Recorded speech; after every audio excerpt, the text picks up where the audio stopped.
Why did Tinker v. Des Moines go to the Supreme Court? Imagine a group of students deciding to wear black armbands to school as a silent protest against war. This simple act of expression sparked a landmark legal battle that would shape the rights of students across the nation.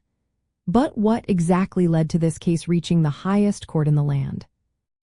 The story begins in the year 1965 when students in Des Moines, Iowa, wanted to voice their opposition to United States involvement in the Vietnam War.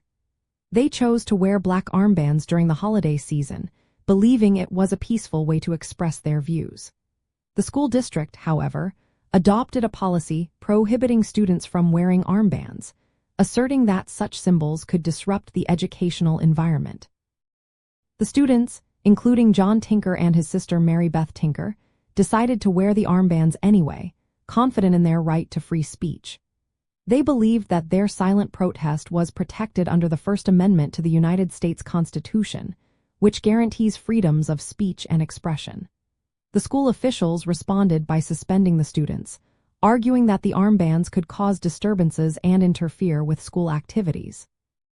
The students and their families challenged the school's actions, claiming that their First Amendment rights had been violated. The case was taken to the United States Court of Appeals for the United States Circuit, which upheld the school's ban, citing the need to maintain discipline and order. However, the students appealed the decision, and the case was eventually brought before the Supreme Court of the United States. The central issue was whether students' rights to free speech are protected when they are on school property and participating in school activities. The Supreme Court agreed to hear the case to clarify the extent of students' First Amendment protections in the context of public education. In the year 1969, the Supreme Court delivered a unanimous decision in favor of the students. The court ruled that students do not shed their constitutional rights at the schoolhouse gate. The decision established that students' symbolic speech, such as wearing armbands, is protected under the First Amendment unless it causes substantial disruption or material interference with school activities.